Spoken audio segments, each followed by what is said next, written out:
Oh man. All right, can you guys hear me? Oh, where's my headset?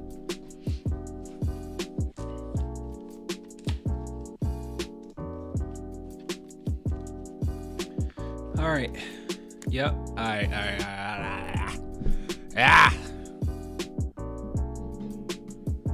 All right. Hold on, let me turn this music down.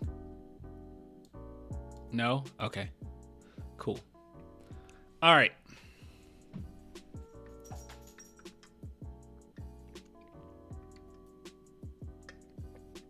How's it going? How's it going, chat? Go Spurs, go from Japan. Hello.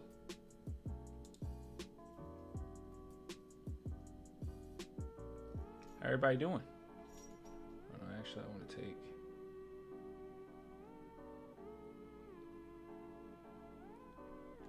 I don't know why this is up. How everybody doing? You guys doing okay? Pain. I know. I'm good. You, bro? I'm all right. I actually was expecting to win tonight. Let's see. The third quarter was tough to watch. It was the toughest to watch of that whole game. Clan, seriously though, Trey needs to go. He can't defend. He can't shoot. I would not go that far. I don't think Trey needs to go, actually. I think the complete opposite. Trey Jones, he's not going to be somebody that's going to like shoot the lights out. However, let's see. Hold on. Let me see. Let me read it again. Let's see if I missed something that you said. Clan, seriously though, Trey needs to go. He can't defend and he can't shoot. I have to really disagree with you. Kind of on both ends almost. Let's bring up Trey Jones' stats recently. So I have a very good reason on why I would keep Trey Jones. It would have to be a pretty decent price if you're going to part ways. But first and foremost, his defense. I don't think that he can't play defense. He's one of the better defensive point guards we've had in the past. I think he's pretty doggone good. You know, he's no Derek White or anything. He's no lockdown. He's not gonna lock you down, but he's very serviceable. In this past game, I mean, he kind of showed his quick hands. He's good in the lanes. He can stay in front of you. He's just undersized. That's the only problem. But that's something he can't control. But everything that's in his control, I feel like he plays pretty decent defense. Yeah, this game alone, this past game against the Orlando Magic, he had 3 steals. He's averaging 1.4 steals a game. We don't have him on the best player or anything, but at least this is the eye test talking. I don't see him as somebody that gets killed often defensively. I just haven't really seen that. Anytime that he's beat, it's really due to his size and not much else. Another reason too that I don't know what you mean with the shooting, because I feel like he's shot pretty well this month in particular. Ever since the Milwaukee miss, he's really turned it up, and he's averaging 38 3-point percentage this month of January. Now it was super poor prior, and I'm expecting him to come back down to earth somewhere. But if he can get his percentage down to 33, 34, 30, even 35 would be great. That would be really nice. Now, let me just say this though. The more I think about it and the more I see how things are kind of panning out, I might be content with the Spurs not even getting a point guard during this draft. I don't even think it's our biggest need yet. I know that that's a crazy thing to say, but our biggest need seems to be a small forward, like some type of defensive small forward, two-way small forward. And there's some really good ones in this draft. You guys have brought up many. You already know I brought up Modest Buzelis, a wing. Yeah. Like you guys have brought up some guys, but should we get Modest? Yeah. I mean, I like Buzelis, but I know there's a lot of other players as well that people have brought up that could fit that spot as well. But there's some really great talent, and the Spurs could potentially just wait another year, 2025, and get you a point guard then, because that class apparently is really good as far as point guards. Me personally, I have a personal favorite, but I'll be honest in saying that I need to look more into even more guards. But my personal favorite is Elliot Cadeau, and I think that he would be perfect for what we need. He can play good defense. He's a great passer. Well, great. He's an elite passer, okay? When he's not on the court, North Carolina look lost at times. He is an elite passer. He's quick. He's fast. He got sneaky athleticism. That's one guy that I really, really like. I don't think that he comes to the team and he's the second scorer, maybe even the third scorer, but he's somebody that would hold that thing together. And right now, I think Tre Jones, he's doing very good as far as managing the game, but he's not striking fear in any team's hearts, you know. But if you got somebody like Elliot Cadeau, I think that he would. Like, he's very scary. He's so smooth. He's very scary. You see, Atlanta is not trading Trae Young. If Trae Young gets traded, I think that's going to be a minute. They're having a hard time even moving DeJounte Murray right now. I guess they wouldn't have as hard of a time moving Trae Young, but yeah, DJ. I mean, they that's their first order of business, trying to get him out of there. But does that make sense though? So I know it's frustrating sometimes with Tre Jones, but I said this many times. People actually get on to me because they feel like I don't praise him enough, but that's not necessarily the truth. He's one of those players where he is what he is. Okay, I don't think that his ceiling is very high from what he is right now. I think this is what we're gonna get. This is the type of player he'll be in his career. And yeah, is he undersized in certain matchups? Sure.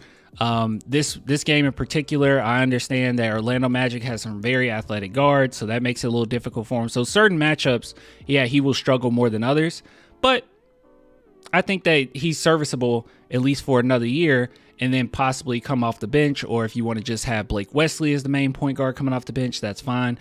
But honestly, it might be even if our benefit to just keep Tre Jones, allow Blake Wesley to get as many minutes as he possibly can, like a full season next year, and we might not know at that point what Blake Wesley is, you know. I think even Sidi Sissoko, as good as he is, he could potentially be something. I mean, I'm not saying he will be a point guard, but he could probably run point guard on occasion if you wanted him to. I don't know. I feel like this next year is going to be a lot for us to take in. I think first order of business, just like I said, hold on, I'll bring it up. I'll go to it. As far as this offseason, trade deadline and this offseason, this is just what I'm looking at. I will run us to definites for me is McDermott, Osman. McDermott by the trade deadline, mind you. Osman, Memu, Graham, Champagnie. Do whatever you can to get something out of this, okay? McDermott is probably going to be the most you can get out of this group.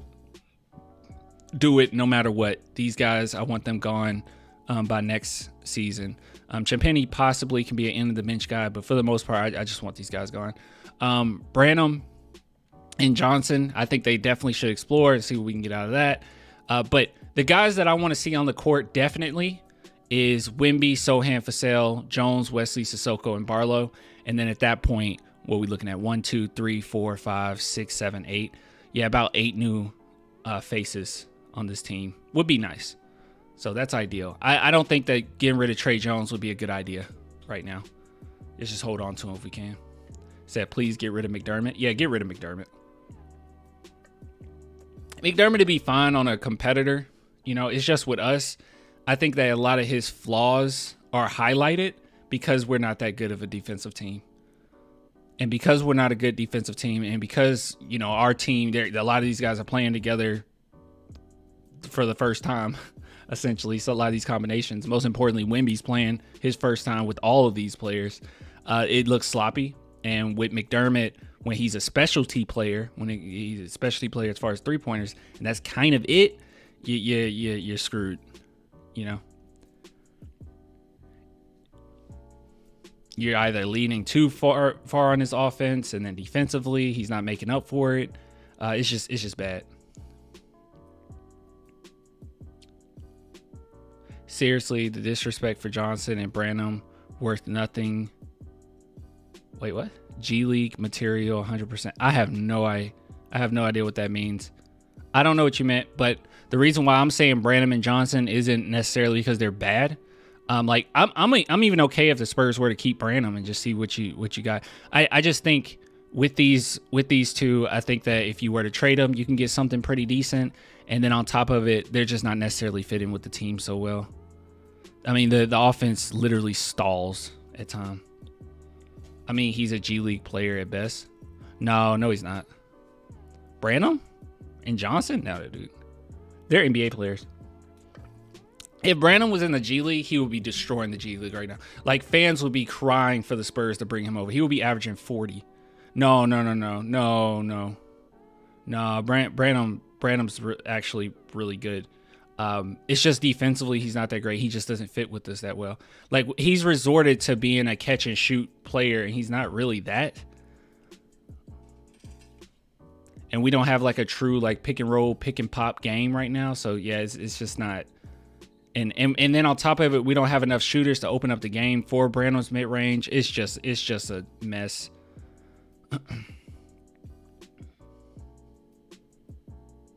Keldon has value. That's why his name is in the clan trade list. Yeah, exactly. Thanks, Ruru. That's why I would say explore it, because you can get some serious value out of it. And then these players are just do it no matter what. Like, I'm not really worried about what you get. And then Collins is one where it's like, I'm open to it, but we kind of need him right now. Just don't know how his value looking. And then everyone in S, A, and B, I'm trying my best to hold on to them. Wemby, you hold on to him no matter what. And by the way, I have to say, I've been very impressed with these three. I think that they're really starting to build some type of chemistry together, especially Wemby and Sohan early on. They had to build some chemistry, and that's getting better still. But Wemby and Vassell, as of late, has been really nice.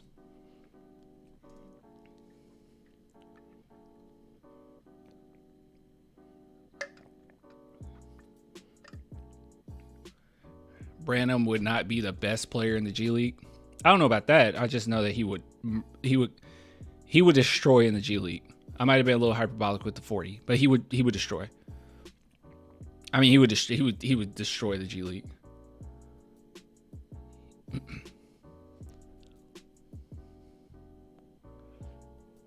You got to keep in mind, he's on a team that's not necessarily fitting to what he likes to do, right? That's number one, because our team just isn't going to be based around what Brandon needs to do off the bench. And then on top of it, now he's going against NBA talent. It's not like Brandon got a bunch of experience. I mean, he played a little bit last year. He did okay.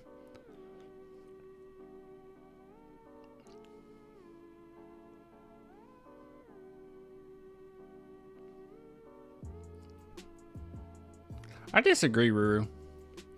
F around and send Keldon to a contender, he gonna ball out. He is. I agree with that part. He said, but the Spurs would lose the soul of the crew. KJ keeps them together. They missed him tonight. I don't really think they missed Keldon that much tonight. I think it was just the same problem we always have. We just don't have anybody to stop. And this is the same thing that we've been struggling with all season long, is the third quarters, getting in your own head, making mistakes. I don't really think they missed them that well. I thought the offense actually looked pretty smooth for a big chunk of this game. They just lost the same way they always lose, but they still came back. I mean, I'm just being real. I don't think they missed Keldon that much. Not in this game. I can't, like, how this game played out, I can't reasonably say Keldon comes in and now this is a win. I don't necessarily think so. I don't think that he made us worse, but I just don't think, yeah.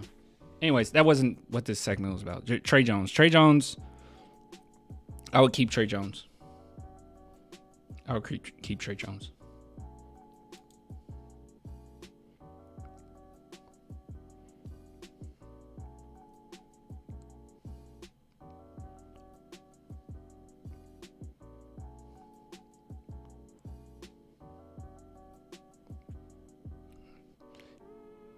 I don't know where you guys are getting this from. Guys, we have 10 wins this season. Keldon would have definitely had us winning. This game, we have 10 wins this season. Keldon has played lots of games.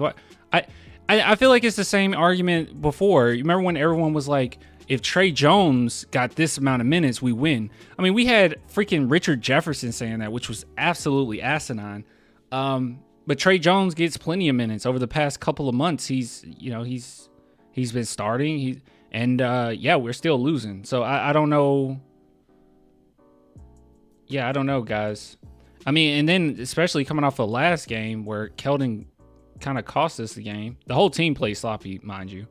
But he cost us the game. But I don't think you bring in Keldon in this game in particular. Watching the game and how it flowed, I don't think he comes in and helps. That it was a game of runs, and the Magic went on a run. It's not like Keldon out there, he's making any stops. I don't think he would have made any stops.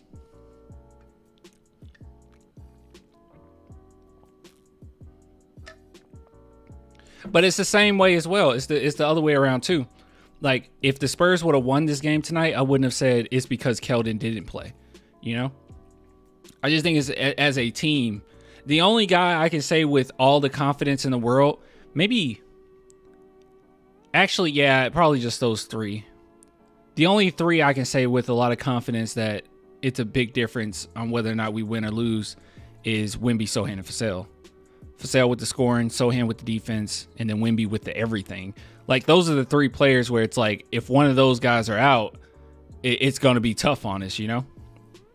Because you can lean on them in different aspects of the game. But with Keldon, I can't reasonably say that, you know?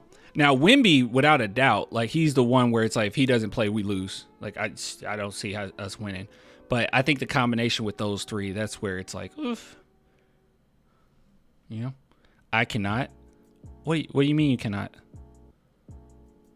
Yeah, how's that a crazy take, Ruru? Those three. Jones too. Because at that point, you don't really have anybody. I feel like when Jones was out, Wesley did a really good job in one of those games, but we still lost. Maybe Jones. Maybe Jones. And I know people might not like to hear this, but Collins being out really hurts us too.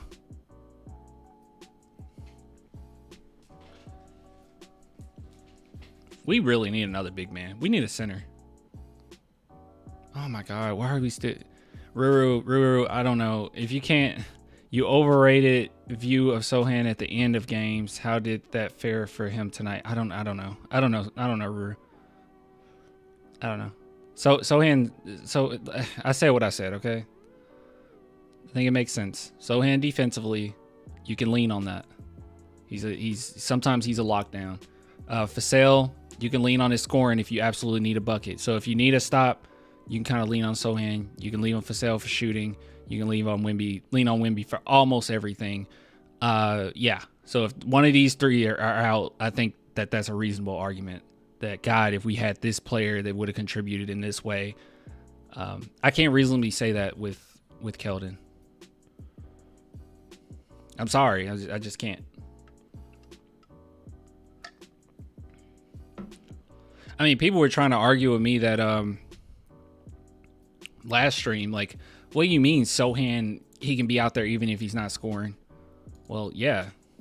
We rely on him quite a bit. Too much. We need more defenders because we have to rely on them too often. There. These are the Wizards' numbers when they're guarded by Sohan. Kuzma, 26%. Poole, 28.6%. Tyus, all the way down. Kisper, all of them, 0%. When Sohan was guarding them, this is what he did. We just need more defenders. We need a wing defender. He can't do everything. He's like guarding like the toughest player every single night. He can't do everything defensively. So yeah. So it's like if he's like, for instance, in this game, right? Paulo Banchero, he had like 30. I say he didn't have 30. He had 25 points. If the Spurs were to lose by, I don't know, a few points, or and Banchero went off, then I could make an argument like, dang, if Sohan was in there, that wouldn't have happened, because Sohan did a very good job on Banchero. You know, like I could make that argument. Can't really make that argument with Keldon. I cannot. Look, I'm making sense. I don't know. Yeah, I don't think you really have a comeback for it. I'm making sense.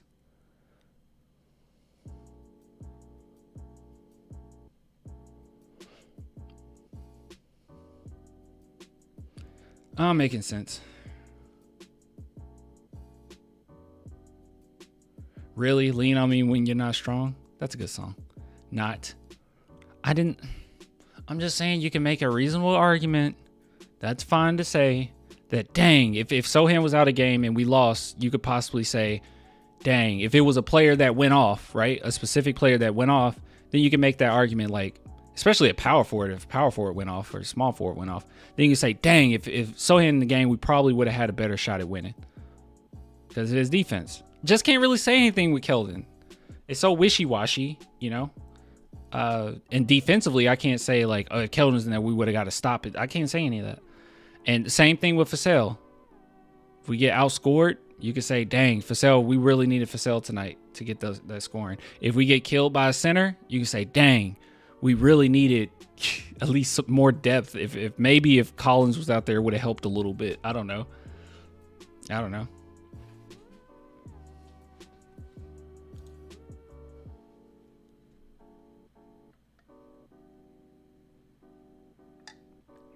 It's a solid take. Sohan's a good defender. I can't say that with Keldon as much as I love him.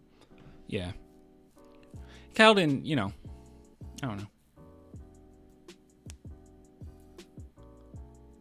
Keldon doesn't take very efficient shots. Sometimes he stalls offenses because he forces too many shots. Sometimes it's fine, you know. Sometimes it's fine. Keldon's best games this season is when he has taken like a back seat. And he's played pretty smart. Those are like some of his best games. Some of my favorite Keldon games, I think he had like no points really, like 6-8 points, but they were timely.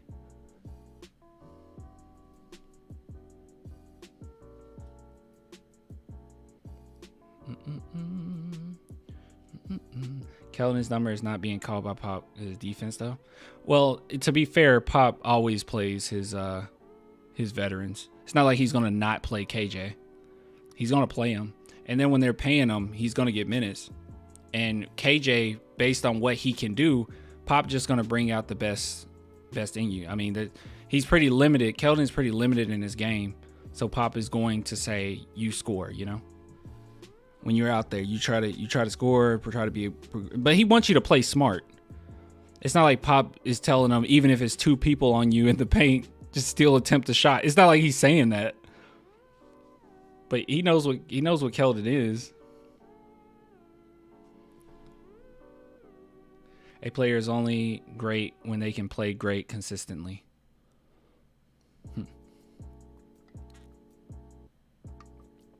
Yeah, it doesn't have much of a bag for sure.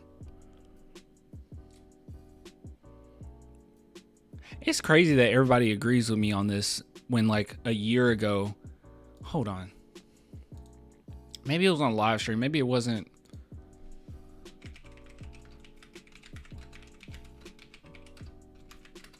I made a video saying Keldon Johnson was a role player. And I don't know if it was people on this video particularly or if it was hold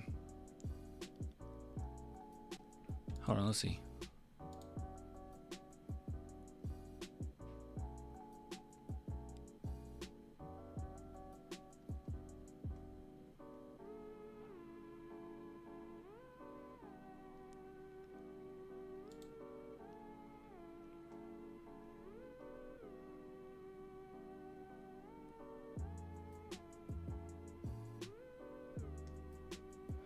Again, was going to disagree with you, but as always, you have a real knack for explaining your point of view, and you're right.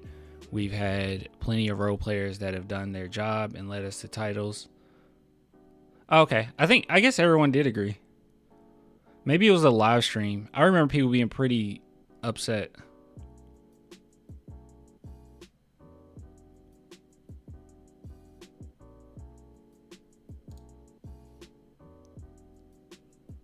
Yeah. It must have been on a live stream. It must not have been this video in particular. But I remember I used to say that, and it was quite a few people that didn't agree with it. I guess it just wasn't this video. All right, let's see. We got some stuff to go over. Let's see. Thursday.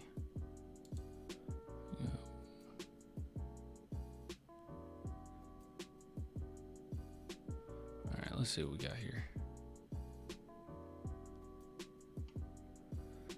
Oh gosh, I wanted to play this, but I didn't know if it's copyright. Hold on, who is it from? Ball, shout out to Big Blue Nate.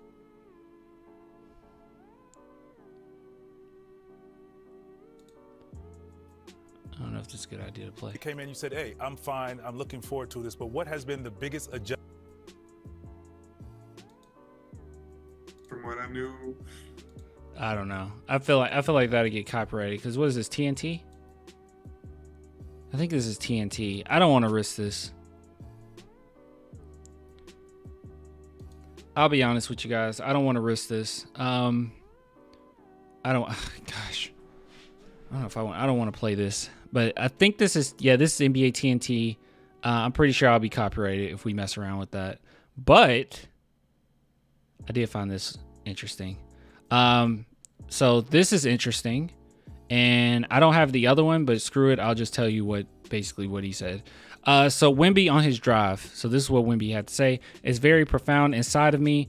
I got these abilities, this talent. I'm healthy. I was raised by a good family. I got all this that was given to me. The only option is to use it and make the most out of it. If I can be the best, then I must be the best. And that's on par with what he's been saying this entire time. I mean, that's the whole reason he picked this number, right? As corny as it is, it was number one. There's nothing else to be but number one. So yeah, he definitely considers himself to be a best ultimate competitor, or he wants to be the best ultimate competitor.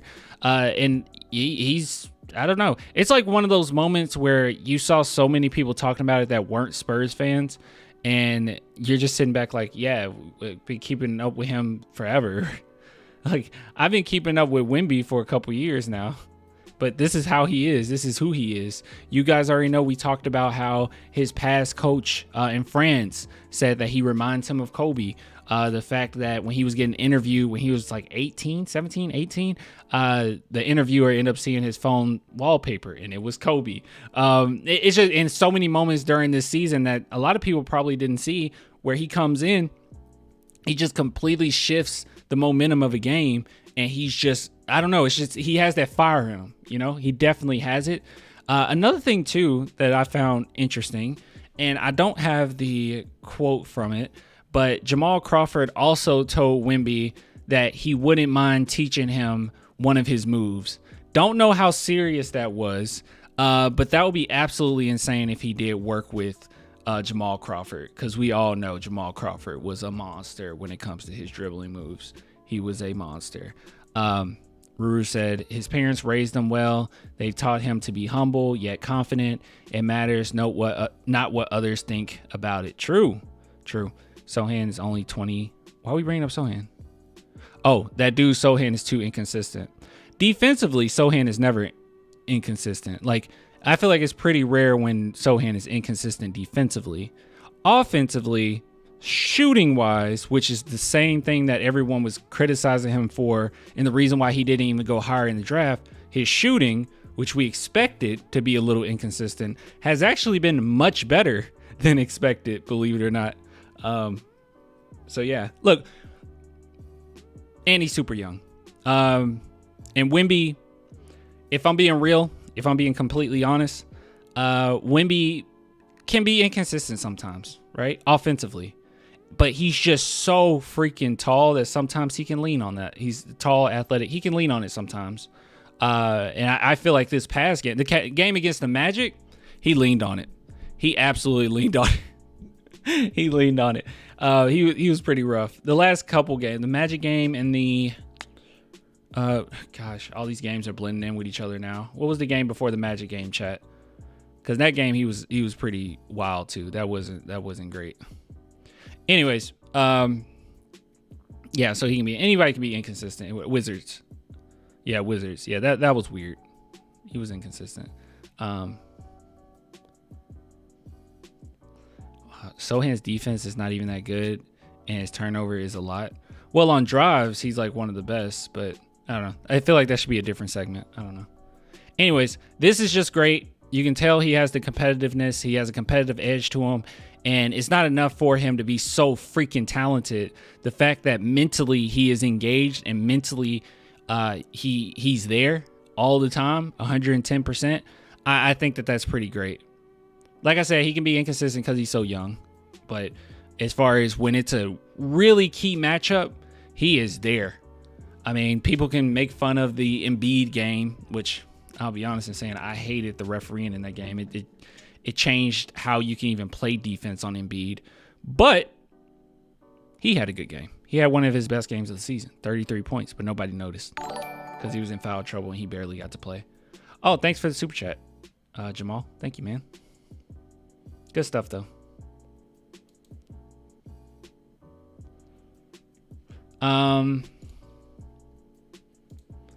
Okay, so I saw your comment that Sohan is trash, essentially, and how many turnovers he gives up. Let me show you something, all right? I'm gonna give you a little something that you might not have known. Let's see. Here we go. Check this out.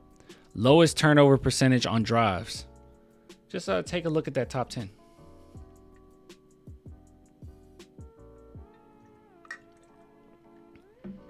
Also, Vane, that's a pretty good point too. Wemby is our turnover master. Wemby will turn the ball over a lot. Now, with that being said, these are turnovers on drives. Sohan does a phenomenal job of taking care of the ball when he's driving. But he said, oops. He does have high turnovers like overall. But I think that mostly was due to the fact that he had to run point guard for so long. And that just helped. Like people kind of forget how Sohan was playing last season, like mid all the way to last season compared to this season. I feel like this season, as far as scoring wise, he's taken a bigger back seat because I think he had to overthink for so long. In this month of January, we're starting to see him kind of come back into his own a little bit, because that's not the player he is. Like the point, I know people can say the point guard experiment didn't work. I don't necessarily agree with that. I think that it actually did help, and he sees things on the court that he might not have seen prior. He made one pass to a skip pass to Blake Wesley during the Magic game that was highly impressive, that I don't know if he would have saw that last season. But let's see. Let's look at his games. Let's take a look at his games in January. All right. So actually, we'll just go. We can go maybe the last couple months. So you can see at the beginning of last month, he averaged overall during the month of December 9.9 points per game. Had a couple good showings in there. The 23-point game against Dallas, 19-point game against Utah. But he wasn't playing as aggressively as he did last season, which him being, a lottery pick last season, he got an opportunity. But this month in particular, he's actually been pretty doggone decent and had a lot of great showings. Now, don't get me wrong. There's a couple in here where it's like, what's going on? But if his shot isn't there, he's usually not jacking up too many of them. But the thing is, even with that Washington game that was pretty terrible, 14% is awful, 1 for 7 is awful.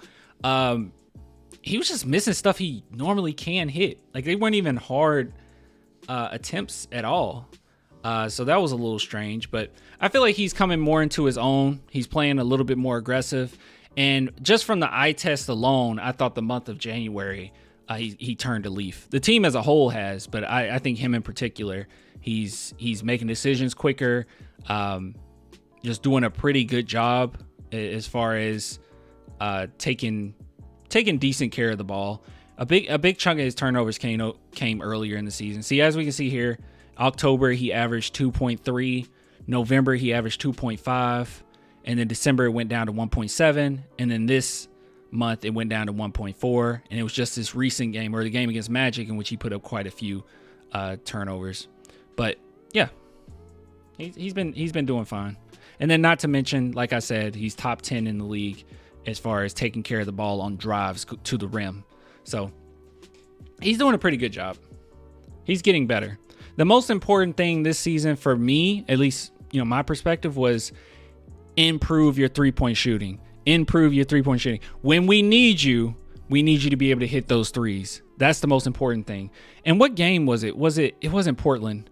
Was it the Minnesota Timberwolves game in which he hit no, it wasn't. What game did he hit a very timely three-pointer? And he hit a timely three-pointer and he knocked down the 2 free throws to give us that W. Was it? It couldn't have been Portland. What game was that? What game was that? No, it wasn't. Oh, it was this Washington game. Okay, it was this Washington game. There you go. Yeah, he hit that 3, and then he was 100% from free throw. Yeah. So offensively, he has there. He has from what we were getting with Sohan, he's far surpassed my expectations. This early, I mean. I always thought that his ceiling would be way higher than what it is right now. Like, it's eventually going to be higher. I was not expecting him to be this well developed this early.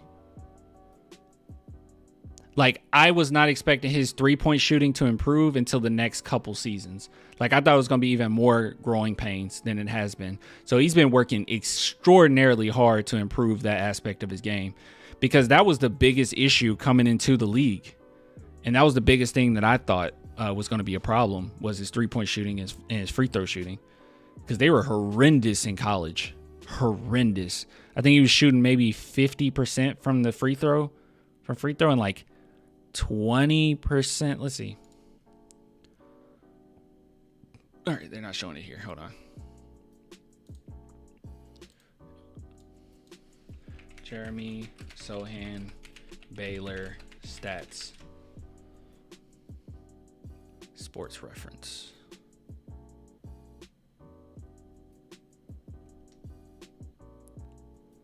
Here we go. Where is it? 29% from 3.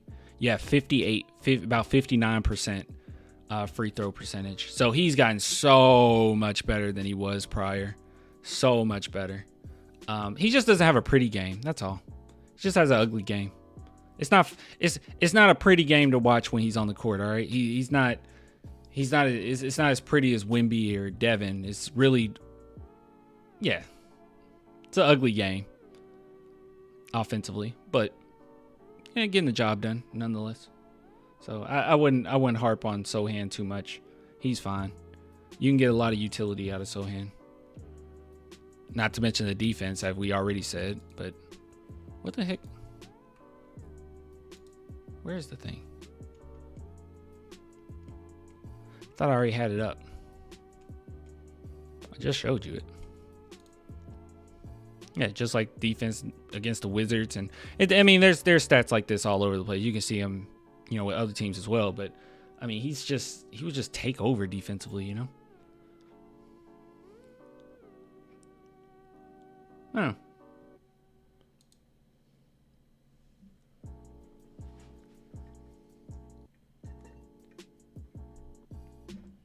I don't see any reason to keep Osman around. Or Doug. I see no reason to keep those two around. I'll be completely frank with you. I'll keep it 100. I'll keep it 100. I don't know why we should keep them around.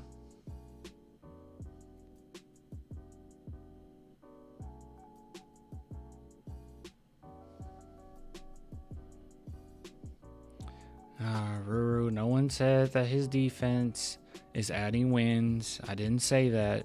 I just said you can make a reasonable argument if the Spurs were to lose a close game and some player went off, you can make the argument that, wow, Sohan would have really helped in this game. I just don't think in this game that I watched, knowing Keldon with this game that was close, and we came back like we did, but this game that was close, that if Keldon was in the game at the end, that we win. I I can't put that.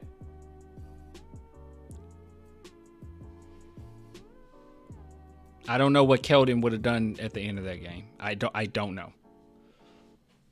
Or in the game as a whole. I just don't know. Sometimes he stalls offenses. Yes, was our offense up and down? Would it have been if Keldon wasn't there? Probably. I'm saying Sohan makes a big difference on the defensive end. Can we in that regard? I mean, can we, like, you could say the same thing with Wemby. Like, you can be sarcastic about Wemby and just say, well, you know, if Wemby playing, what good does it do? We're not winning. I mean, will we do that? If Wemby didn't play, we would come out of that, and if we lost, we would come out of it with, dang, we would have had a chance if Wemby played.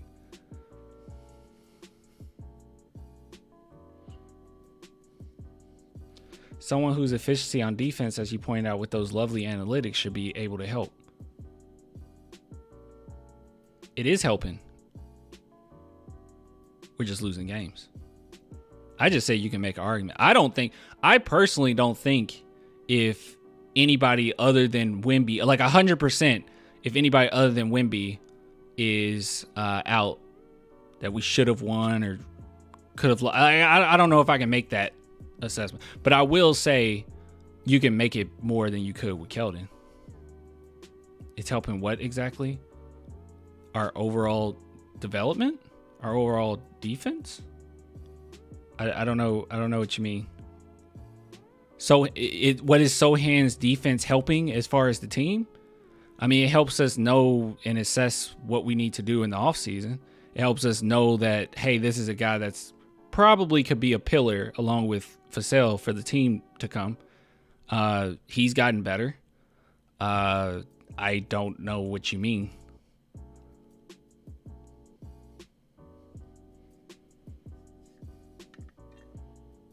I mean, do you, like I said, you want to do that with Wemby? What is Wemby playing helping exactly? Why don't we just sit him out for the rest of the season? What's the point of Wemby playing?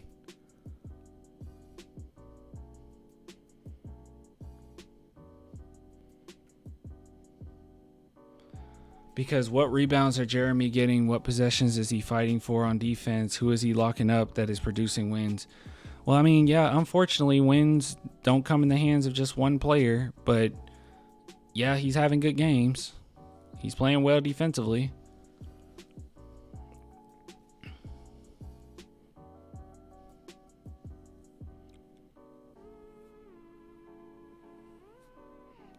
And that's not true, Don. Any game that our close pop goes with Wemby on the floor. I'm not Wemby, I'm sorry. Goes with Keldon on the floor. Oh, with Keldon being on the floor. Oh, that's what you mean. Yeah. He goes with the best players we have available. It's just I don't think Keldon's a good fit. I mean, who else you go with? I just don't think Keldon's that good of a fit. I mean, we would all agree that Keldon is a better player than... I mean, that's not really that much of a compliment with this team that we have right now. I think, yeah, Keldon's the best player we have on the bench. Easily. But I also think that sometimes he stalls drives.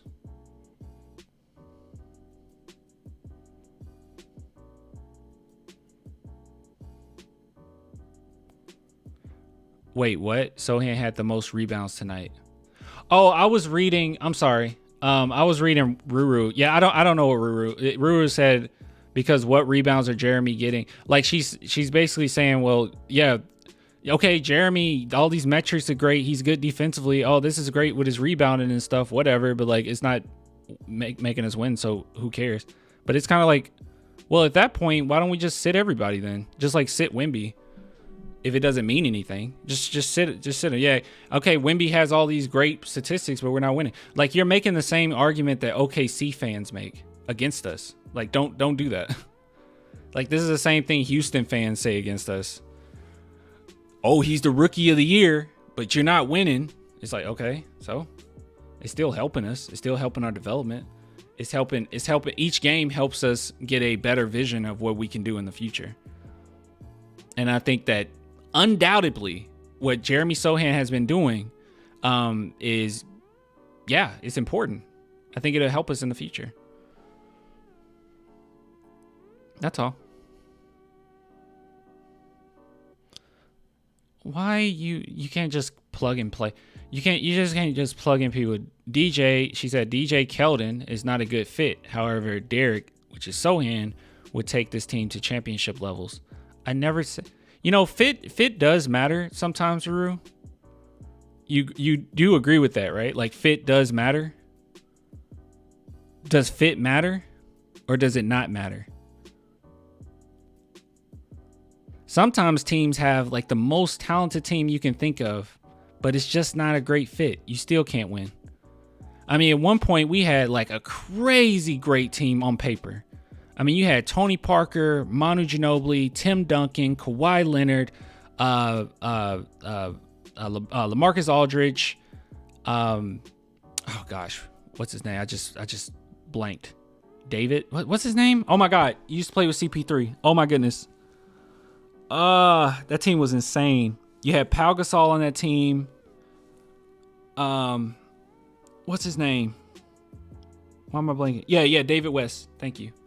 Yeah, you had David West. Who else did you have on that team?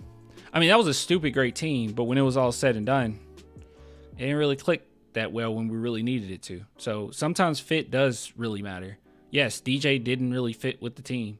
DJ isn't even fitting with Atlanta. I don't even know how you can defend my take when I was absolutely right about DJ and Derek. I thought the whole time Derek was a better point guard than DeJounte, which he's shown that he's a better point guard than DeJounte. I don't know. I don't even know your argument there.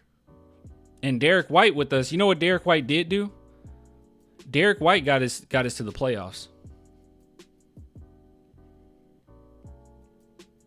We got to the playoffs when Derek White was starting the whole season. Hold on, I'm gonna get some water.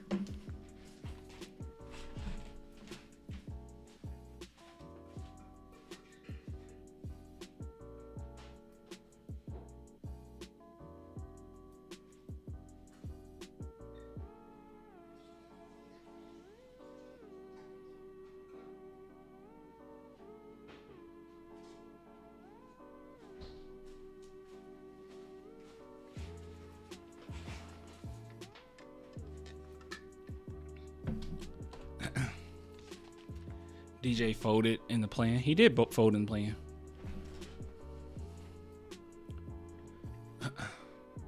Keldon went back to the bench unit. He didn't throw a fit or complain or run from the role at all. No, he didn't. By the way, Rue, with DJ, I undoubtedly didn't want him on the team because of cultural reasons, because how he was acting off the court.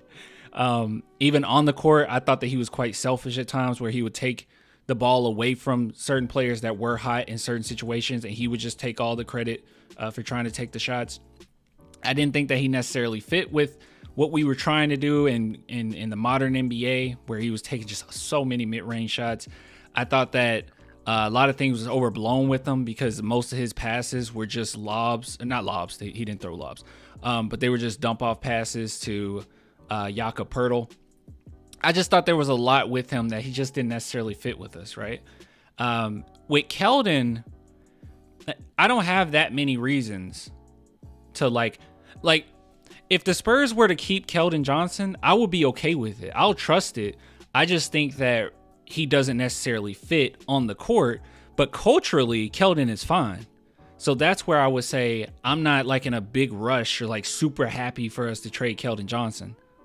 I don't dislike Keldon Johnson. You're trying to make this comparison. Like, I mean, why don't you just do it with other players, right? Like, okay, you wanted DeJounte Murray gone, Clan, but you also want Osman gone. So that's the same. How's it the same? Yeah, you want Wemby to stay on the team, but you also like Derek White. Okay. Okay. What's the argument here? These are two different. It just so happened to be a player that I think we can get something out of if you were to trade him. I don't know what you want from me. I don't just pick random players to like and dislike. The only player that I think genuinely as a person I was kind of irritated by was DeJounte Murray. Other than that, I haven't really had this like with anybody. I don't care. I think they're cool, I guess.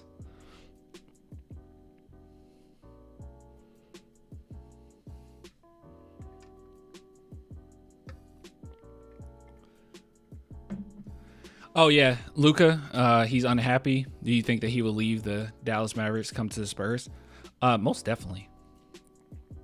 At that point, you just give them whatever they want. Like, I guess you gotta give them a bunch of picks, I would assume, right?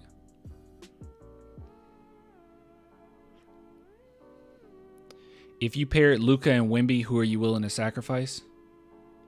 If you paired Luka and Wemby, I think at that point I just need to know, because what I don't want is to give up so much to the point where we can't add to the team. Because I don't want us to be like a win now team. Like, I don't want us to get Luka and then maybe it's a bunch of vets that come and they just want to win now. I would want it to be a dynasty. I would like, if you can, for Sohan and Vassell to be part of that. If they can't be, I'm willing to part ways with one of the two. But you want something. Like, we need something. But I don't think you give them all of your picks. You might need to hold on to like other teams' picks that you have. Like, I would try to hold on to the Atlanta pick if they want our pick. Or we hold on to our pick and they take the Atlanta one. But I don't want to get rid of that Atlanta one. That's about to be sweet. 2025 looking nice. Luka's done with Dallas. He's definitely done with Dallas. So I'll be willing to give them a bunch of picks. Hopefully we can get another team involved. And I'll be willing to part ways with either Sohan or Vassell. But I just want to try to keep one. Like, because if you want a dynasty, we can't just be like, we get Luka and just throw in a bunch of... Like, I will want at least another player that I think can be a solid pillar for the team going forward. You know? That's all.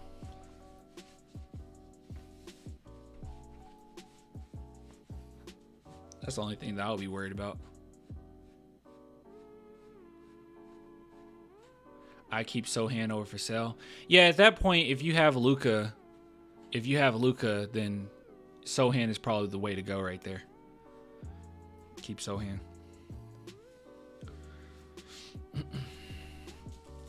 That's more balanced than the contrary.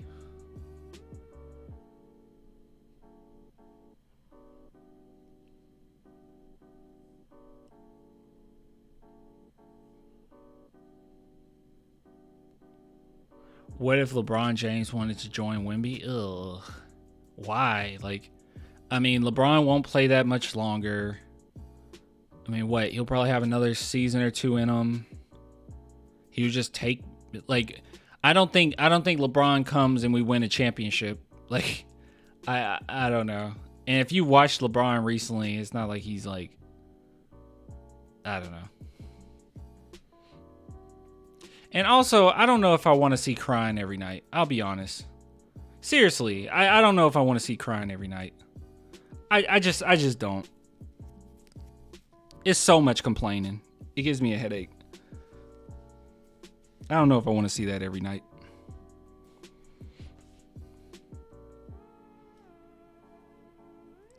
Clan B for real. It's LeBron. Okay. Dude, LeBron's okay. Like, I just don't think it's necessary. Who cares? LeBron comes and, like, okay, we get more publicity. That's cool. How does that help me as a fan?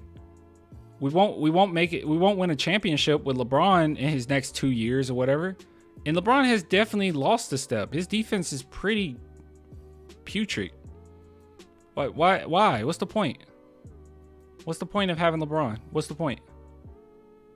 Luka, at least I can say, okay, you know, he's like 24. He grows with Wemby, and we got some championships down the line. LeBron, it'll just be like publicity.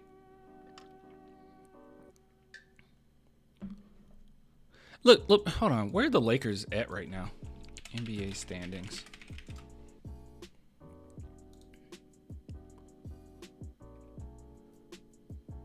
With Anthony Davis, they're not even in the playoffs right now. Wait, what?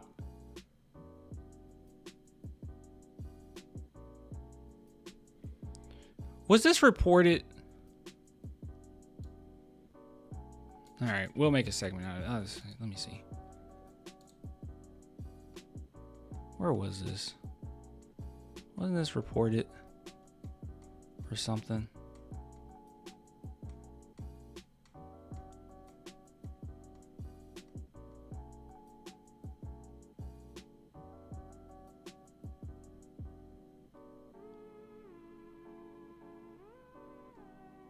Did we watch this?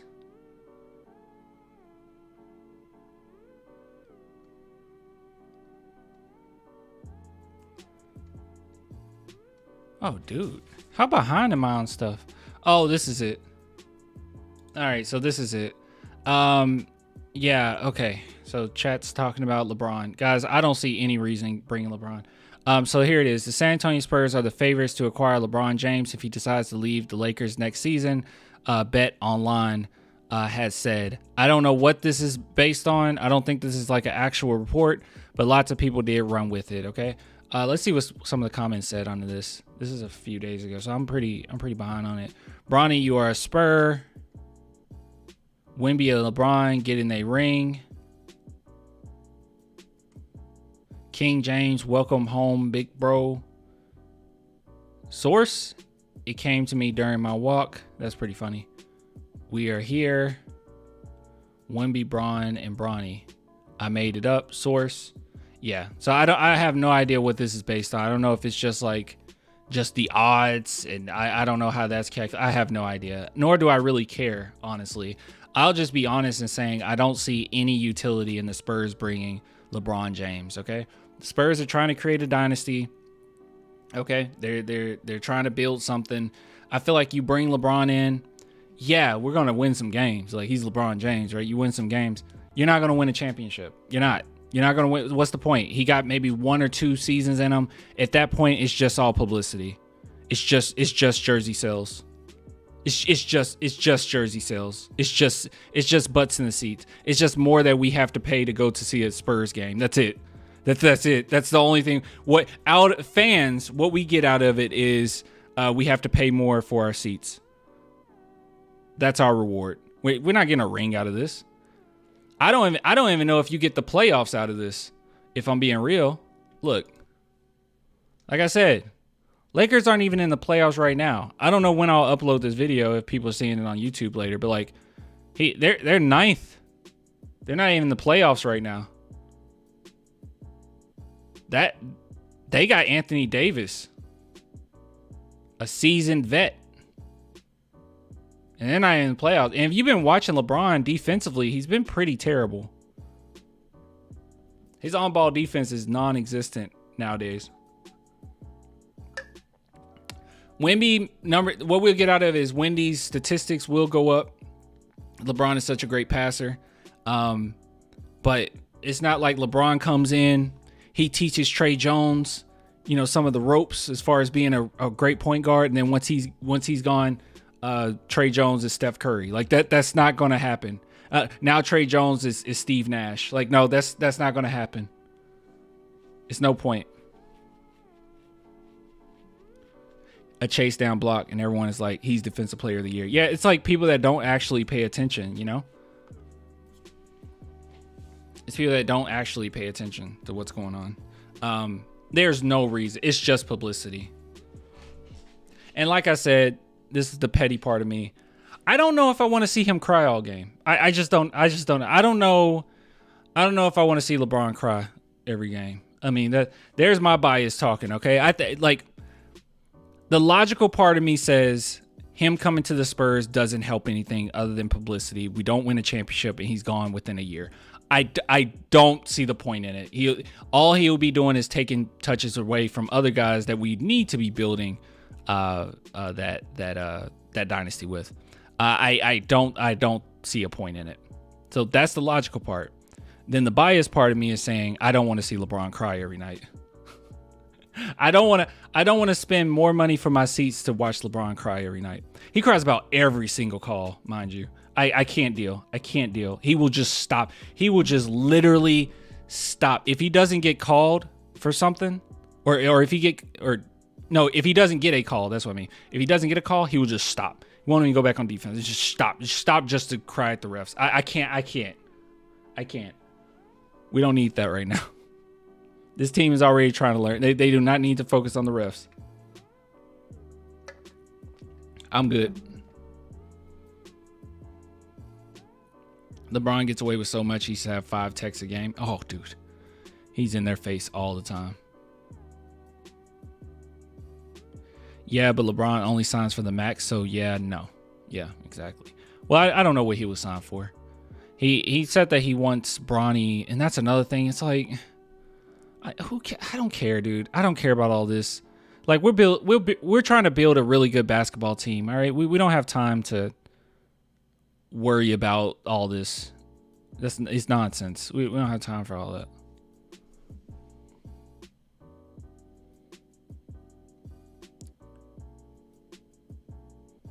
Let's see. There goes the Spurs salary if LeBron is with. It just doesn't make sense. He comes in for a couple seasons. We spend more money. Us as fans, we spend more money, and then we make the play in maybe. What? Who cares? I don't care. Who cares, dude? Who cares? Not like this team is like ready for LeBron James arrival. Do you realize how much you would have to, if you brought in LeBron James and you expect to win now, do you understand what you would have to do to make this team suitable for LeBron? I'm good. He's about to be 40, man. There's no point in doing it. Let's not get cute, all right? That might be nice for like the Cleveland Cavaliers, whatever. Bring him back to Cleveland for a year, so you can end off his career. That's great. But yeah, we don't have time for all that. Yeah, see, Clam, my realistic side of me says Braun will not make sense for the Spurs and will have the Spurs trade draft picks to make the team suitable to his agenda. It would, yeah. You're gonna have to build a little bit around LeBron if he comes there. Like, you can't just keep the squad you got and then add LeBron and we're a winner. Like it would be a terrible idea. It would be really dumb. And I know that people are super high on Wemby, which they should be. All right, the hype is real. But he is young. He's 20, and I feel like only those who've been actually watching Wemby understands that he's not ready for a championship. It's so many other people that have seen teams or seen games here and there, like they saw the Milwaukee game. They're like, oh my God, he's incredible, which he is, but he's not ready for a championship. He's not even ready for a play-in yet. He's not even ready. He's not even ready to make the playoffs. Like, we're nowhere near there. That's going to be a couple years. So, like, okay, he gets LeBron, cool. I guess LeBron helps him. But it's just dumb. What's the oldest superstar you'd sign for Wemby? They got to be... right off the top of my head, I think you need to be at least... maybe like 25. 26. Let's see. What are some that NBA superstars? Maybe they'll have their ages on there.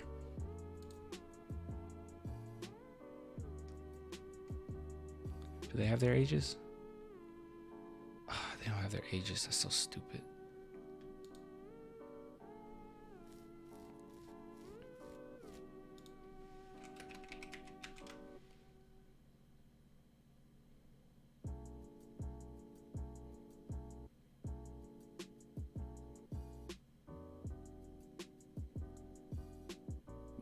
I don't even know how I would look this up. I think 25 or under is the way to go. Let's see. All these players are under 25.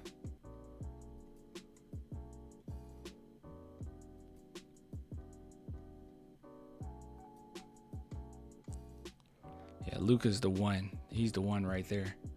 Oh wait, Trae Young. Because how old is Trae Young? 20. Is Trae Young 25? I think Trae Young is probably the oldest I will go with. Because how old is Trae Young? 25. I'm going to go with 25, Trae Young. Is there anybody that you would get that Paul George to Kevin Durant age range? I would not trade anybody for Paul George or Kevin Durant.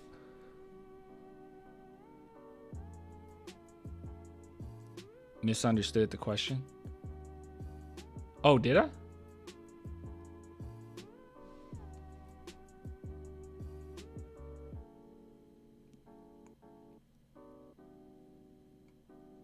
What? How did I misunderstand it? I don't know. We need DJ and Kawhi back. So yeah, no, that's a bad idea, man.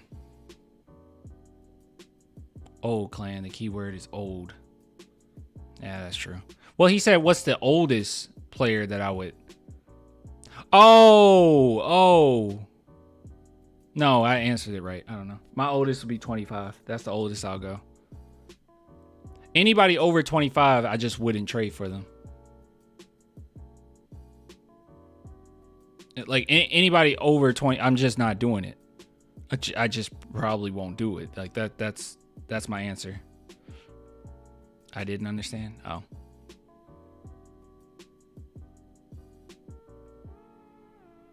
Maybe CP3 comes to Spurs. Have you watched CP3? You do not want CP3. CP3 with Wemby and to mentor the point. Man, that ship has sailed. We almost had CP3 at one point. I guess that would be great and dandy, but I just don't think. I don't know. I don't know how much impact CP3 coming does for the team. Also, you know, players like hate Chris Paul, right? I guess his teammates don't necessarily hate him, but need a time machine, yeah. Because Chris Paul wanted to come to the Spurs at one point, but he thought that Pop would retire, so he didn't come. Kyle Lowry, nah, I'm good. Well, he said stars, didn't he? He said what superstars would you trade for at that, like, at an older age? If we're just saying older players, like, I would bring in Dennis Schroeder, you know? I think that would be a good one. I would bring in Patrick Beverly. What about Clay? Nah, I wouldn't bring in Clay. Clay's struggling, man. No, I wouldn't bring in Clay. His defense isn't what it used to be. Shooting isn't even what it used to be. Yeah, I'm good. I'm good on that. Why Dennis Schroeder? I just think that he could bring quite a bit of energy, and he'll be pretty good with Wemby.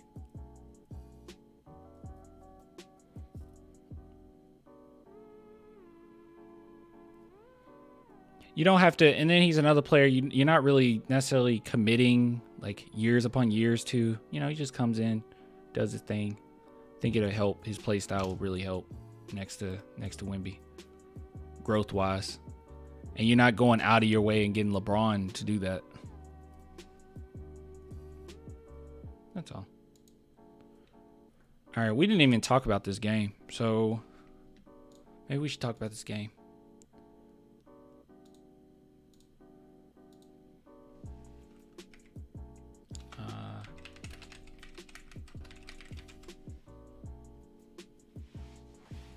Let's see here.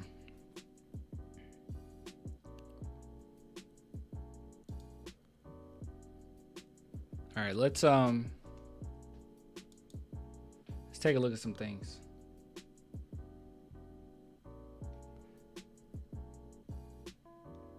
All right, let's take a look at some things. Let's see. So do we want to listen to Popovich? I want to listen to Popovich. What'd you see? All right, we're going to listen to Popovich. No closed captions. I'm so sorry. Once again. This is 2 minutes and 47 seconds, so we're going to speed it up. Do they have this in 4K? No 4K, unfortunately. All right, let's see what Pop got to say. Oh, wait. No, I need to say, I need to give my predictions on how this is going to go.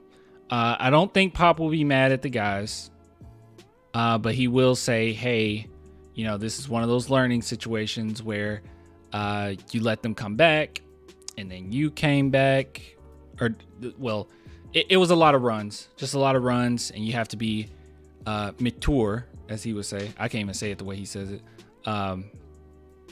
to not allow that to happen, because we kind of went back to our old habits. Started off well, played controlled, got out of control, blah, blah, blah. But I don't think Pop would be mad, because we did put forth a lot of effort, so I don't think he'll get real angry. So let's see.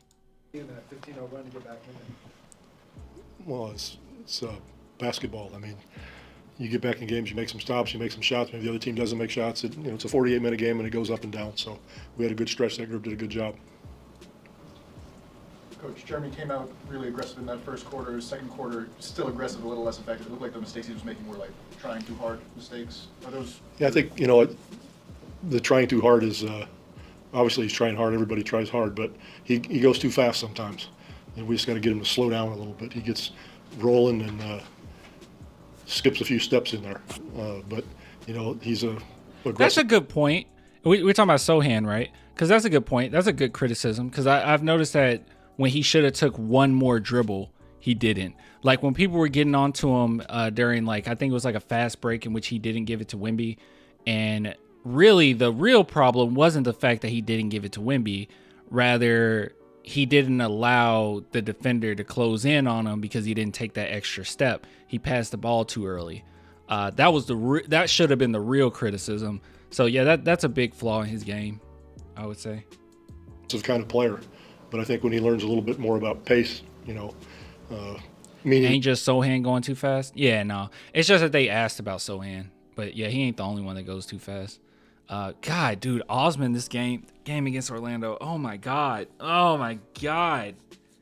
that's the type of stuff where it's like, I just can't, I can't be okay with it. It's like, okay, you're a vet and you're a role player. We can't have you making these mistakes, okay? Like we can excuse the 20-year-old, all right? But I don't trade Chet. No, trade Chetty. No, trade him. you don't have to be at full tilt the entire time. He'll, you know, make some better plays sometimes, but he was wonderful. The size and length that Orlando can throw at you, does that take guys time to adjust to for a game? Well, they're huge. They're strong. They're big. We're talking about 6'9", 6'10", 6'11" guys that are athletic. Just really impressive. You know, Yeah, Osman did get bumped on one of those. That was terrible. Yeah, that was terrible. He did get bumped on one of them. But the others, I don't know. their bodies and how they move.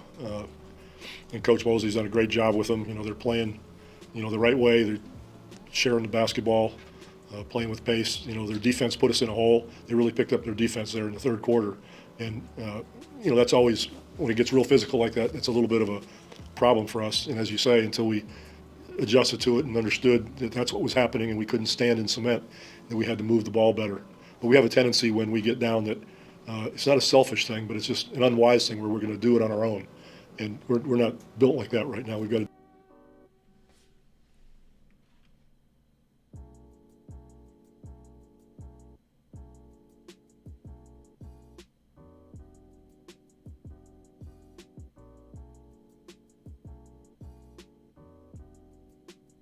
That's facts.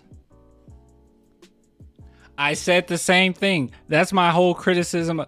First off, the last game, they did that a lot, okay? Against the Washington Wizards, I mean, they did that a lot. It was a lot of ball just staying in one player's hands and then you eventually pass it up. It's like, okay, you just wasted 4 seconds doing nothing.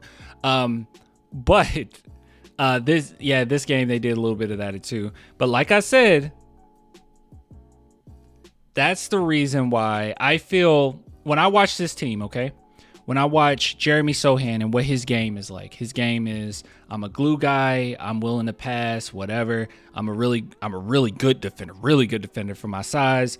There's utility in having me there, okay? Glue guy, blah, blah, blah. I make the right cuts, right decisions. But sometimes, you know, I play too fast, whatever. Devin Vassell, same thing. He has a passing ability that not a lot of people know about. He's not going to shoot on two people. He's not going to force too many things. But if it's one-on-one, he feels sometimes that he can get it off. Whatever. He is a scorer, okay? He is a scorer. Wemby, still learning. Same thing.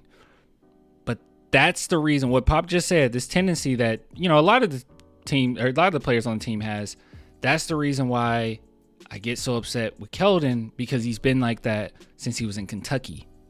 And that's where it's like, I don't think it's going to reasonably change.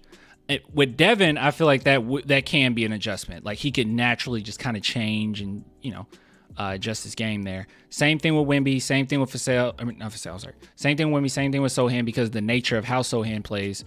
And and then Jones, obviously, you know, he doesn't hold the ball too long. But Keldon, this is what he does. And if we already have this tendency as a team and we're trying to grow and we're trying to build this team and get a good foundation, that's a player right there that's not going to change. I don't think that he's going to change that. It is his game. It's part of his game. He's been doing it since Kentucky, you know? And it's not selfishness, like Pop said. That's what I've been saying this whole time. I don't think it's selfish. He's not a selfish player. To do it together, but we'll forget that because people try too hard to do it on their own. Coach, the fans in the building, it doesn't matter if you guys are down 25, they're always believing and feeling you guys. The fans have been just awesome. You know, in the Minnesota game, I don't think we win that game without them pumping us up and getting excited the way they did. And you could hear them tonight. You know, when we even when we went down, they stuck with us, and then they had a good time when we got back in it a little bit. So it was a good night. I need to take a trip to San Antonio, don't I? I need to take a trip to San Antonio. I really want to wait until they get the other stadium, because I'll be honest with you, I do not like Frostbank Stadium. I almost said AT&T. I don't like Frostbank Stadium that much. I'm not crazy about it. Good stuff, though. Good stuff from Pop. Great stuff from Pop.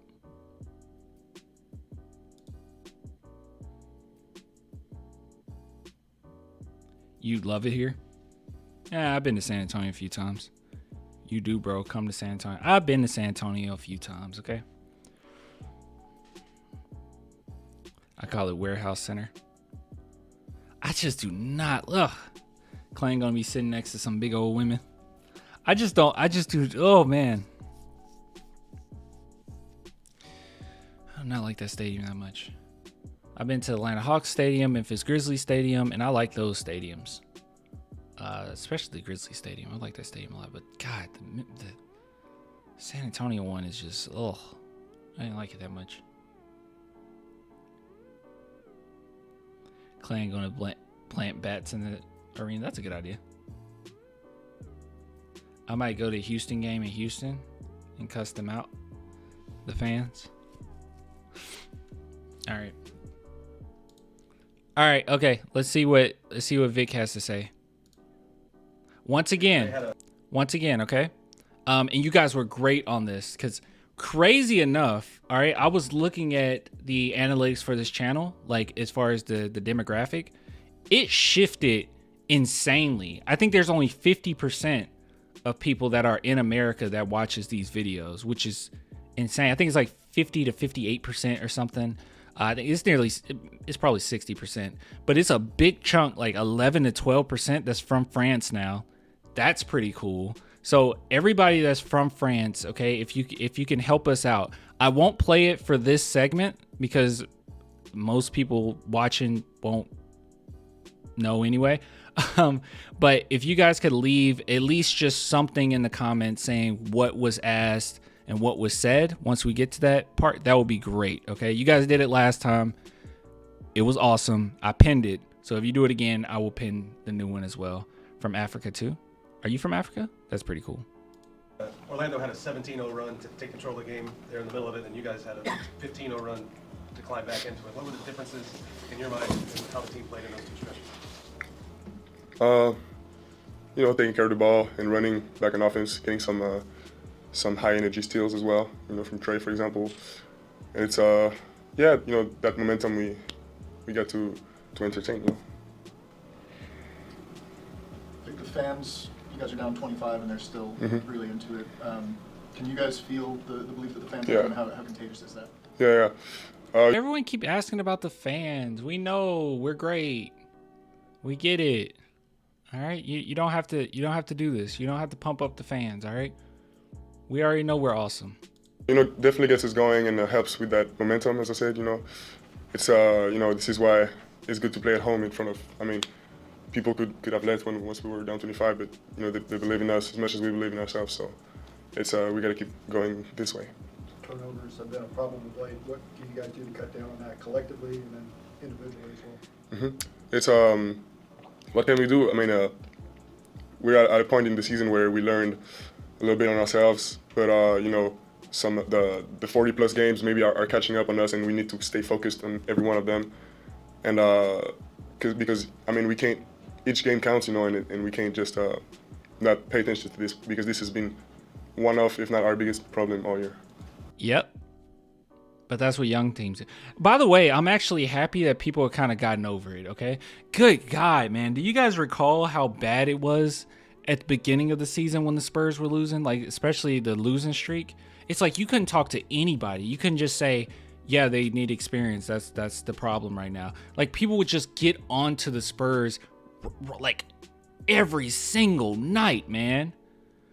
Like I couldn't believe people were criticizing the San Antonio Spurs for not doing something that has ruined other teams. Why couldn't you be the Atlanta Hawks? Why couldn't you be the Dallas Mavericks, who's on risk of losing their superstar, right? Like they were like, why couldn't you build around Wemby? Literally, that has been proven to not work. You don't do that. You don't go all in on a rookie that you just drafted. No matter how great they are, it doesn't work. It doesn't work. I don't know why people kept saying that. They were like, well, you knew you were getting Wemby, you know, it's months before. It's like, what are you talking about? So we need to just trade house. You would not only be building around a player that never stepped foot on an NBA court yet, but you'll be building around a player and you don't even know what type of player he's going to be offensively. Like we knew Victor Wembanyama is going to be great. We know that he's going to be great, possibly the greatest of all time. We understand all that, but he didn't even know what his go-to is. Like he doesn't know his spots on the court yet. You don't know anything. How do you build around a player that doesn't know his game yet? It doesn't even make sense. You got to wait a minute. Spurs didn't attempt to build around Kawhi until he got a little bit more established. Like, what would it be like if you just got Kawhi his first year? He's a defender. It's like, all right, we're going to build around him. Like, how? How do you build around him? If you go all in and you get all these free agents and you make these huge trades and you get rid of your draft picks and try to build around Wemby as quickly as possible, you're not going to succeed. You might have a good season in there. You're not going to succeed. I can't believe people were actually upset about that. It was insane. That's unrealistic expectations for you. Yeah, the expectations were crazy. I said early on I didn't think that we'll make the play-in. Now, at this point in the season, I didn't think that we would only have 10 wins. I'll be honest with that. I thought that we could do a little better than that, which if you watch a lot of these games, you would agree we could do a little better than that. Yeah, no, I didn't think we'd make the play-in. People were genuinely upset with that take, by the way. Hold on. I'm calling someone out. Let's see if I can find it. Actually, I'll bring it over here, and you guys can watch Wemby talk. Vic, tonight wasn't the first night where you guys roared back and almost got the win. Those deficits that you guys face in the third quarters, are they just too big a hill to climb once you guys get down like that? Not necessarily, but it's definitely doesn't help us. Orlando is one of the bigger teams you'll face position by position. Mm-hmm. Do you guys feel that size and length and physicality? Of course. Yeah. On both sides of the court, yeah, it's one of their big upsides. Anybody else in English? Wish Jeremy was with you in the Rising Stars game. He didn't get selected. Just your thoughts on the All-Star selection tomorrow night. Is that something you still are anticipating? Of course, yeah. Gosh. Of course. Yeah, it's a dream for anyone, to be part of that All-Star weekend. So it's a chance, but I'm seeing. I mean, if it was on me, I would have selected Jeremy. According to the stats, but it is how it is. Yeah, how is Jeremy not in there? La victoire dans la défaite pardon de 2 jours, c'est un petit peu compliqué parce que le scénario est un peu cruel. Là, Oh, it's over. Ils vont monter au match. Est-ce que ce genre de défaite c'est plus facile à gérer pour vous? Est-ce que vous en tirez plus? All right, you guys can watch me try to find this. C'est sûr qu'on en tire plus de positifs, mais on apprend dans les deux cas. Et... It was a while ago. Une défaite reste une défaite. Victor, je rebondis un petit peu sur la question de Ben, qu'après Washington on t'a vu un petit peu bouleversé, presque au bord des larmes. Je veux savoir un peu comment tu... T'es pas d'accord? Ok. Donc comment tu vis un petit peu ces moments-là? Est-ce que tu as l'impression que les Spurs continuent d'avancer ou c'est un petit recul en arrière? Non, on continue d'avancer. Comme je disais, on est à un moment dans la saison où on est peut-être un peu dans un creux en termes de forme. I can't find it. Et j'imagine que c'est logique d'avoir d'avoir des petites baisses à certains niveaux, mais c'est pour ça qu'il faut compenser avec d'autres et jouer intelligemment plutôt que se précipiter. Oh my gosh, so much posted. Wait, was that it? Crap. Hold on, Devin. You sit still for a minute. Actually, no. Should we just? No, we're not doing that. Give me a second, dude. I really want to find this. I really want to find this because I'm telling you, somebody called me out and I want to rub it in their face. Hold on. We got to keep looking, guys. I'll answer some chat stuff until I find it. They be acting like it's the easy for small markets to land mega players. Yeah, they really do. It's like, if it was up to fans, oh, I found it this quick. Yeah, if it was up to fans as far as like what we have or what we would have had, I mean, they would have had DeJounte Murray, who's on the trading block right now, Zach LaVine, who's not the same player. Who else? DeAndre Ayton. So we would have had those three, who's everyone has said he plays soft. That would have been our big three. If it was up to fans and you just want to win right now, no tanking, that's what they do. The same people that have the tendency to have no patience and say that we need to build around Wemby right now, I guarantee you they were the same people that said don't tank. I guarantee you they were. Here it is. So this is back in March. All right. So this is what this person had to say. All right. It says, it's Angel Hernandez. I'm calling you out, Angel. All right. This is Angel. Actually, isn't Angel... Angel's in the chat sometimes. All right. You're going to see this later. Okay. I'm sorry. Not really. You're getting called out. He said, Clan thinks Wemby is future, but we still not in the play-in. Anyone remember generational talents missed the playoffs? No. Otherwise, they wouldn't be generational talents. Brilliant take. Brilliant take. Yeah, so in this video, whatever he's responding to, I basically said we are not going to be in the play-in. Like, I said that Wemby is going to be great, but I don't think that we make it to the play-in. Didn't think that we'd be good enough. It's really tough. That's lies. Wait, which part? Oh, this? Yeah, like generational talent. That's just wrong. Yeah, that's just false. Like, generational talent has not made the playoffs plenty of times. Like, it happens all the time. Yeah. And I said, some fans have very unrealistic expectations. We would not be a playoff team with a rookie Wemby. No matter how good you are, it is very difficult for a rookie to make you an immediate playoff team. Luka, LeBron, and KD couldn't do it.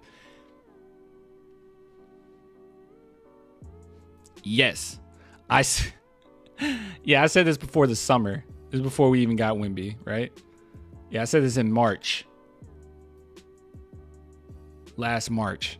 And then I just reposted it to put it in their face. Because everyone was like, what happened? Why are the Spurs so bad? And I was like, this is exactly what I was talking about back in March. I didn't expect us to even be a playoff team, a play-in team, and was dragged for it. Rebuilds aren't done after one season of tanking. Yeah. Yeah, you were tripping, Angel. You were tripping. You were absolutely tripping. Yeah. So it's really tough. It's really tough. Now, I will be honest in saying this season, I could have saw, like, early on, I was like, I could see the Spurs getting 30, right? Like 20 something to 30, maybe 31, 32. I could see that. But looking at last season and how that standing was looking, I was like, there's no way you make a play in this season. They said play in like that wasn't a COVID produced change to play. Oh, true. Yeah, that too. Exactly. Yeah. Playoff structure. Most generational talents aside from Timmy didn't make huge impacts their first few years. Yeah. Exactly. I didn't even think about that. Yeah. Like the play in, like what generational talent is, and when the play in's been around for like just a few years, like none actually. None made the play in. Something that didn't exist. Something that we didn't care about. People used to not care about, being 10th or 9th. And I mean, I don't think the play-in is a bad addition anymore. I used to think that, but yeah. Stay off the weed. Exactly. Facts, Timmy was a 4-year college player. Someone brought up Timmy. And Timmy already had the Admiral when he was a rookie. Timmy already had veterans when he was after his rookie. During his rookie year, he already had veterans. Well-seasoned veterans on that team. And Timmy he didn't even have to be the leader of that team, but mind you. Avery Johnson was the leader of that team. So. A play-in team during Duncan's prime would have been like a 50-win team. A play-in team, yeah. Crazy. Yeah, I just want to call you out. I was right. I was right. You were wrong. You were so wrong. And I was so right.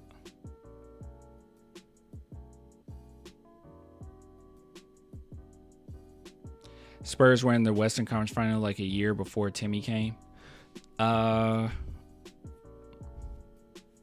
Were they? I think they were. I don't know.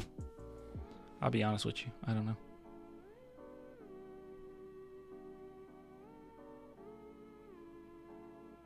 I think we need to talk about who are these generational talents everyone is talking about.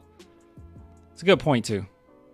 I put in the three I think are quite generational. Luka, LeBron, maybe KD.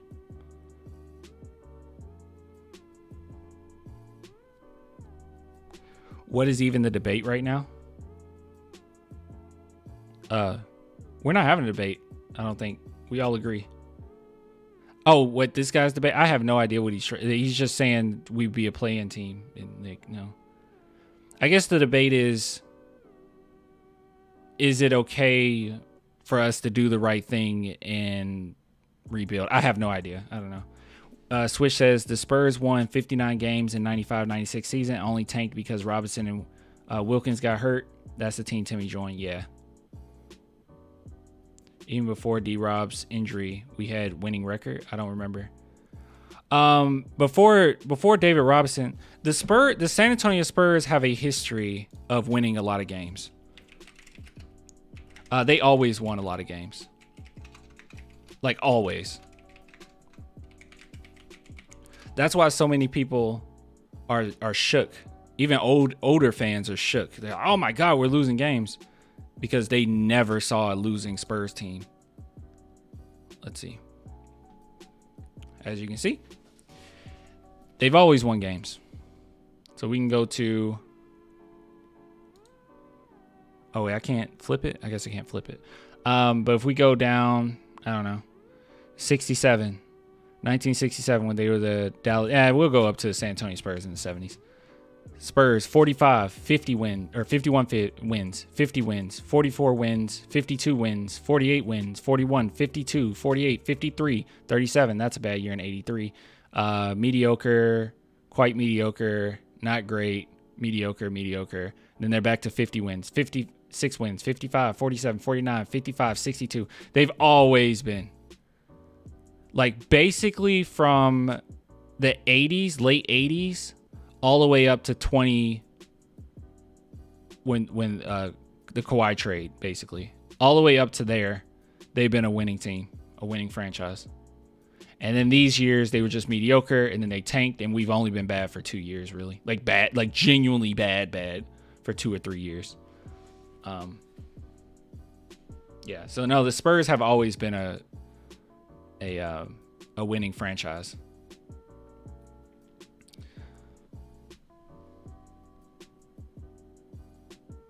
That's impressive when you think about it. It's ridiculous when you think about it. Oh, and here's the outcomes. Let's see. Lost the Western Conference Finals first round. Let's see if we go down here. Western Conference Finals in 81. Western Conference Finals in 82. First round. Semis, first round, semis, first round. Western Conference Finals in 94. Western Conference Finals in 97. And then won the finals, and the rest was history. Playoffs every single year. This was a nice stretch, man. 03, 05, 07.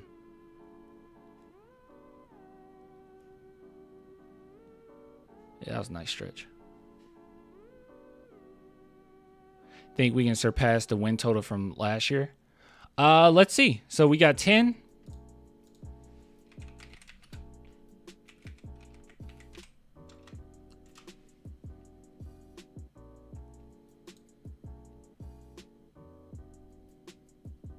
All right, we'll look at another segment. I don't know.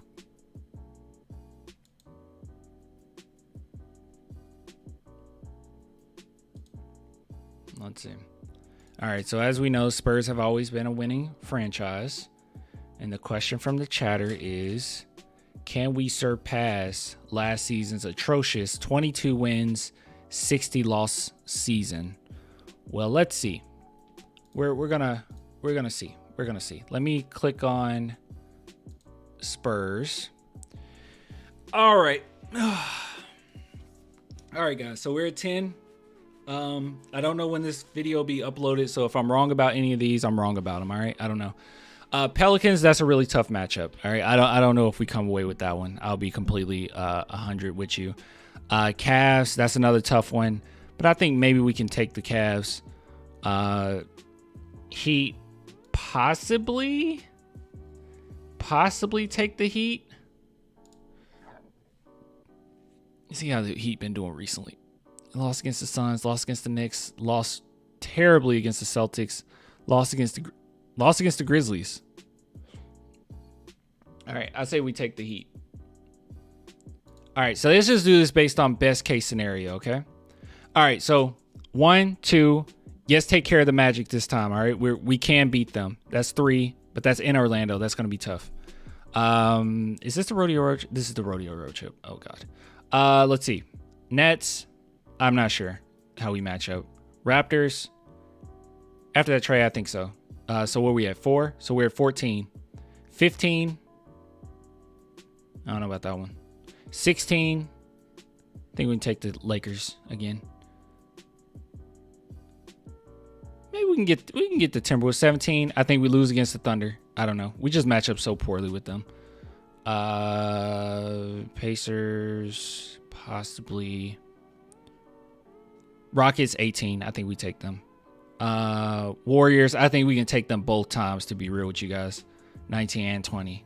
I don't know. I feel like Victor is just he's going to annihilate them. I don't know. So we're at 20. And then at that point, that's best case scenario. Then at that point, all we need is a 3 win. Yeah. Yeah.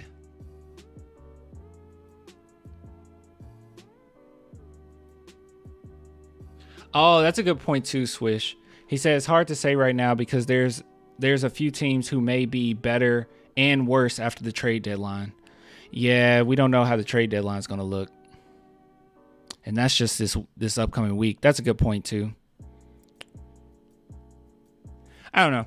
Nonetheless, with the group we have right now, if all stayed the same and I don't know, you trade away McDermott or whatever, I think we can get past 22. We can get past 22. Not world beaters or anything, but I think we can get past 22.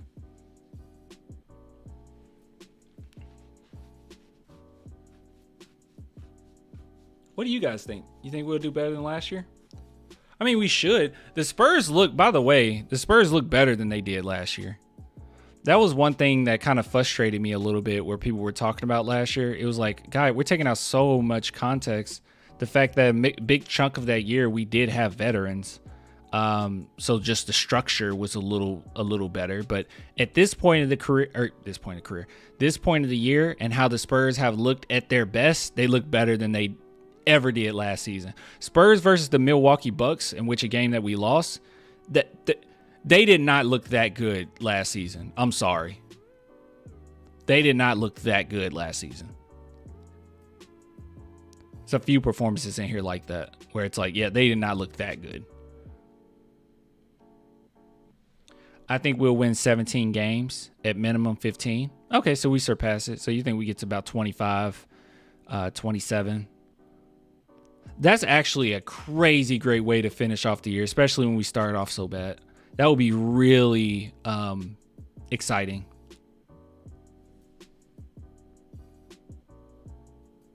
That would be really exciting. But yeah.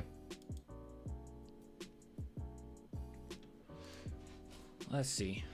Give me a second.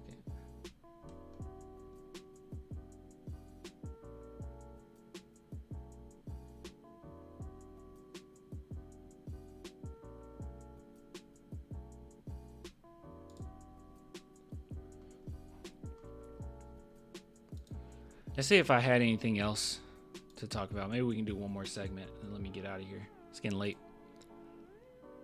Let's see. Oh, we have this one. I don't know. With Bally Sports.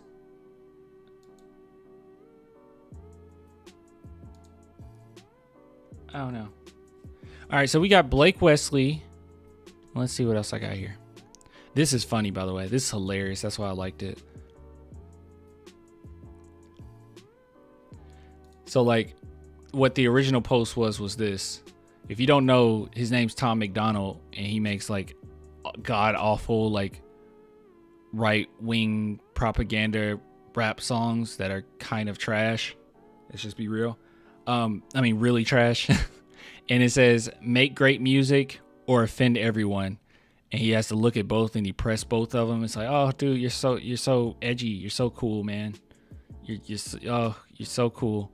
And then Wimby Central posted this, and he said, what bro actually does, make great music, offend everyone. Neither. Because it's not offensive. It's just like cringy. It's just like, dude, you're so corny. You're so corny. All right, let me see.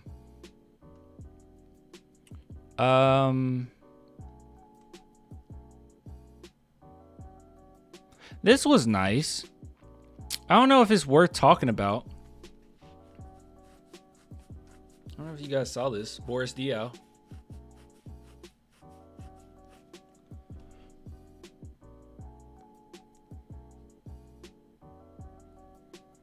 Yeah, this is nice to at least talk about briefly, I guess. So here's Boris Diaw seen working out at one of the Spurs practices. Really nice to see. Former NBA champion Boris Diaw showing he still got game while working with Sandro and Malachi after a Spurs practice. So that's really cool, and that's good for him, I think.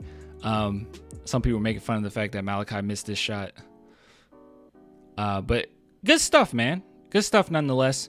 How do I feel about it? I don't necessarily think that it's going to help us that much. You know what's funny?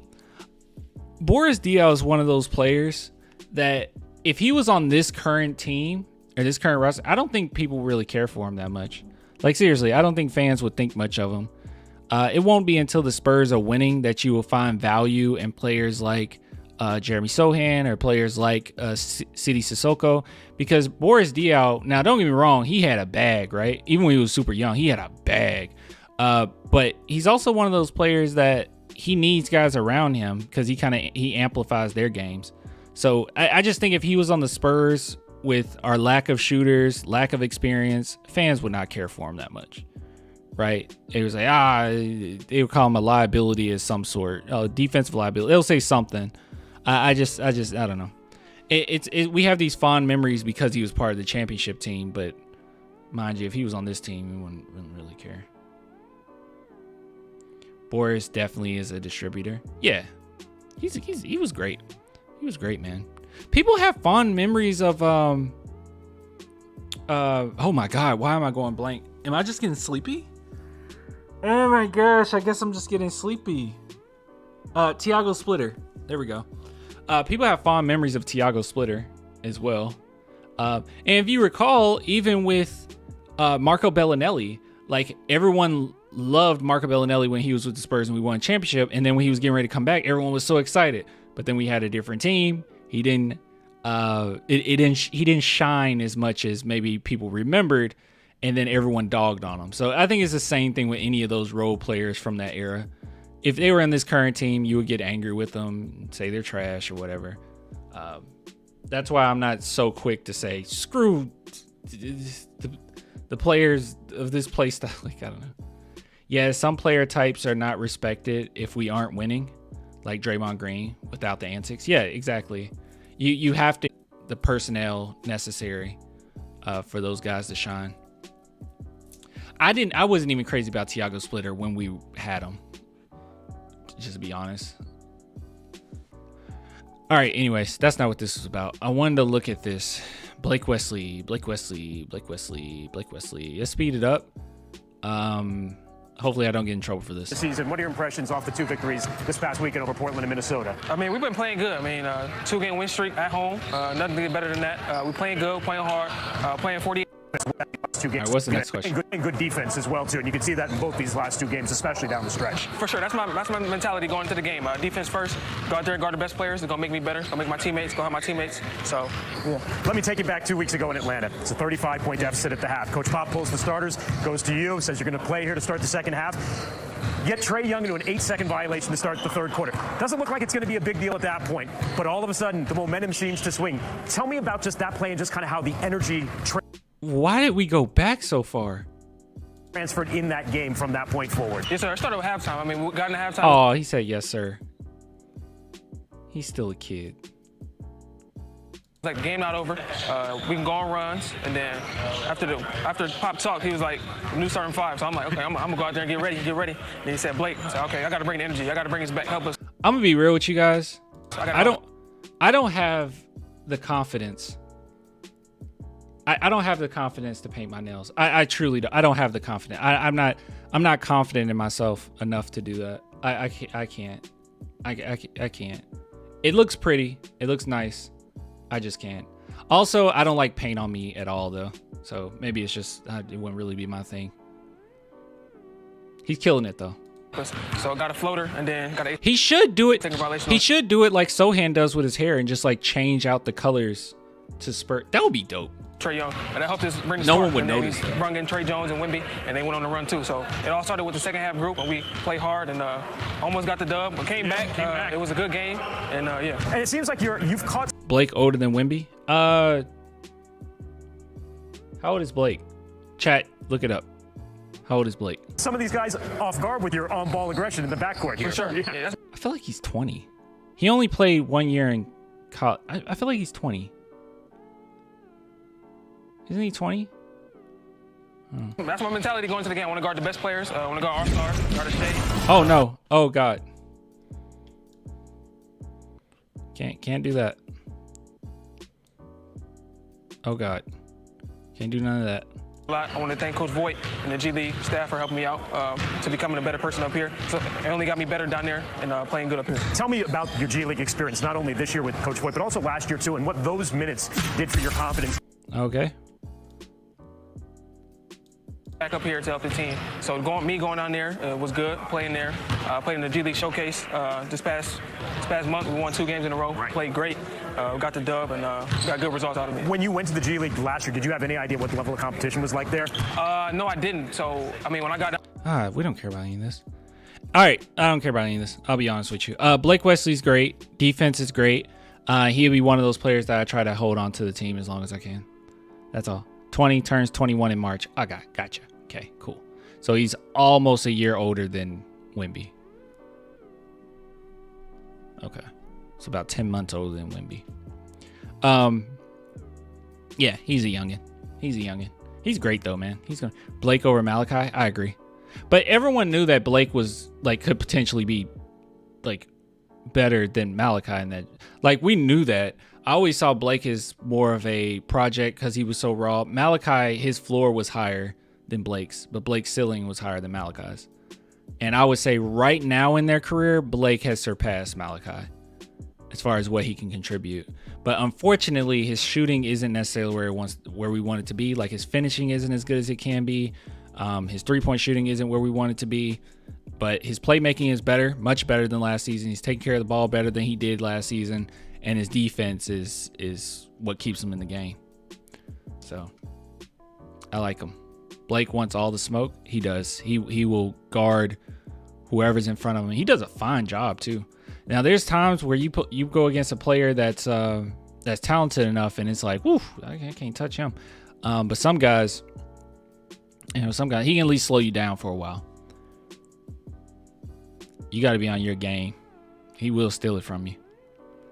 His lateral quickness is incredible. Defensive point guard Blake Wesley. And once again, like I said, guys, Blake Wesley is someone that actually fits. Like a young DJ. Blake Wesley doesn't play like DJ. I don't even know where that came from. I don't even know where that comparison from Spurs fans have come from. DJ, even when he was younger, he took too many risks at times as well. Blake doesn't do that. His on-ball defense is better than DJ's. He's quicker. He's faster. I just don't know where that's coming from. I would say DJ, even younger, had more of an offensive bag as far as scoring than Blake. I just don't see the comparison that people bring up sometimes. Like, DeJounte was never a point of attack defender. Blake Wesley kind of is.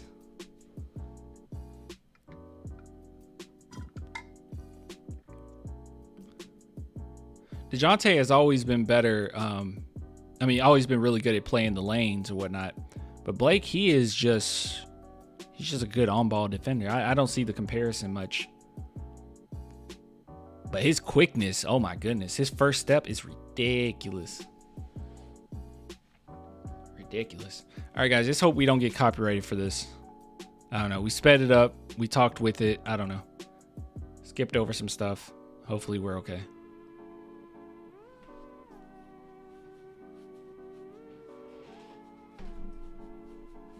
Just trying to see if you guys had anything else to say about Blake. All right. End segment. Ending segment. Wait. Blaker is a keeper for sure. If he can keep his composure and develop offensive bag, he's going to be a problem. True. All right. That's it for me tonight, guys. I'm getting off. I'm getting off. I gotta go to bed. What is this?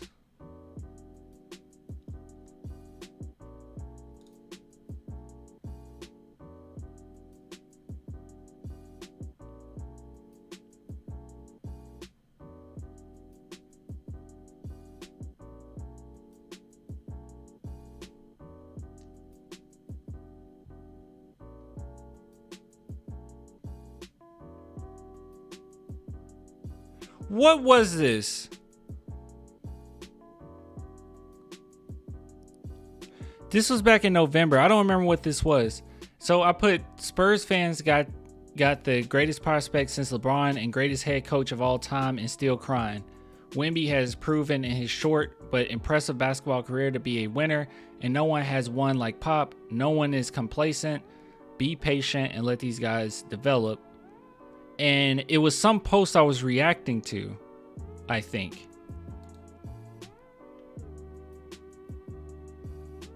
Did they delete it? Coward? And whatever it was, Jay said, chronically online weirdo who wants attention. And then this guy says, a guy who gets bullied by guards is not generational, my guy. He truly might be a bust.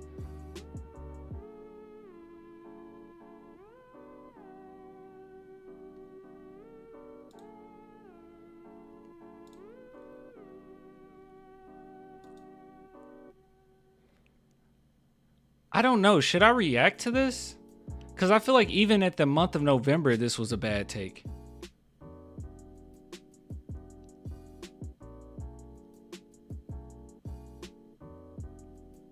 Let's just do this.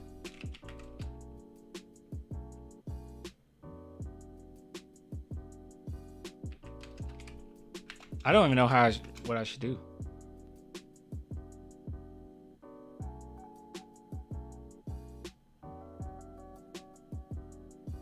I don't even know what I should say. I'd say don't react. Just leave it alone. Let them sit with it.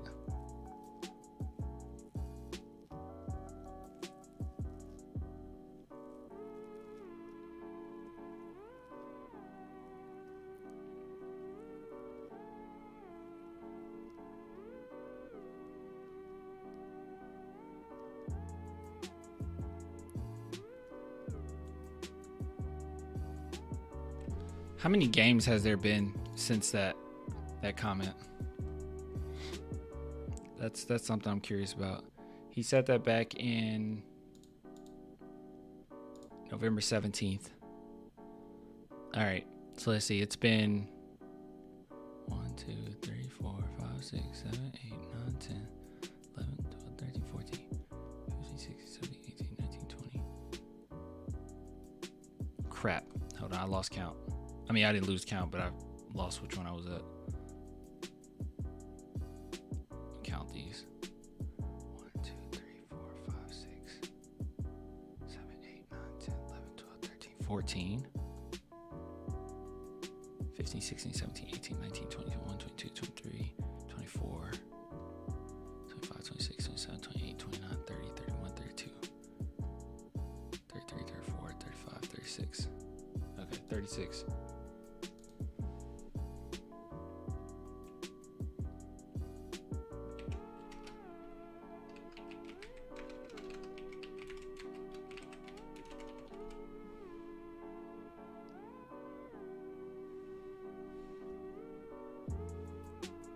S-A-N.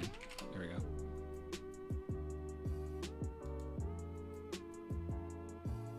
I'll just leave it there. I did it. Nah, remind them. Yeah. Oh, there was a lot of it. Don't do it. Do it. Yeah, I don't know. It's fine.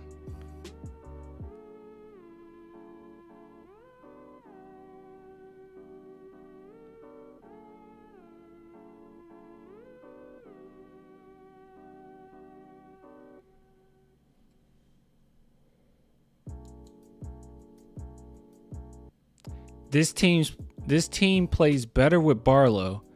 I'm not saying Vic is the problem, but this team doesn't fit with him.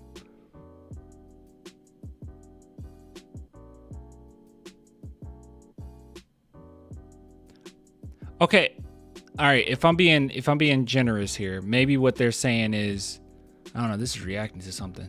Maybe what they're saying is this team, we need a team that fits with Vic better, which I guess I would agree with, but the way that this is framed is saying like maybe Barlow should. Yeah, this is just, you just shouldn't say this. Okay, you just shouldn't say, if you can't elaborate, if you're not going to elaborate on this or frame it better, then you shouldn't say this because it sounds awful. What an awful take.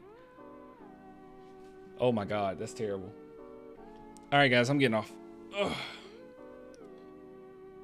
Did you see Bomani Jones' take on the Spurs on Gil's Arena? No? Stupid take, yeah.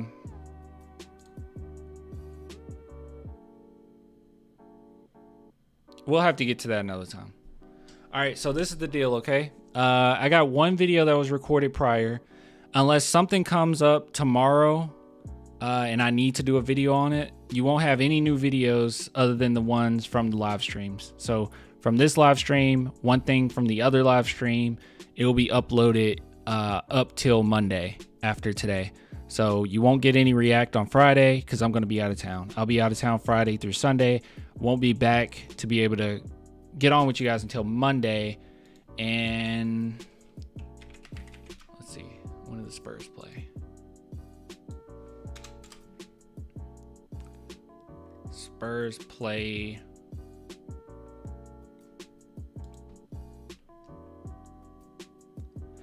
Friday and they play Saturday. So you guys will not hear from me for these two games. But then they play Wednesday. So I'll go live next Wednesday. Obviously we'll have videos up till then, but I'll have, we'll see what's going on. But I don't see myself going live Monday or Tuesday, to be real. But yeah. School is important, guys. All from that take. Yeah, that was terrible. All right, y'all. Good night. I'll see you later. Y'all have a good night. Love you. Love you. I will see you guys next Wednesday as far as a live stream. But I'll have enough videos to last till Monday. Then there'll probably be some new stuff. Maybe I'll just go over these two games when I can. Both at 2 a.m. for you? Oh, my goodness. Oh, my. Well, wait, if both of these are 2 a.m. for you, you can't catch a good game. It's going to always be late. If 7 o'clock my time is 2 a.m. your time, like, you'll always have a terrible time watching. Not really, no. Yeah. I mean, the only times where you would get a good game is like on Sundays that you can catch it, because then on Sundays usually it's like earlier, or sometimes it's earlier. It's like 2 o'clock. It's 7 a.m. for you right now? Oh my goodness. Up early. All right, I'll get with you guys later, man. Deuces.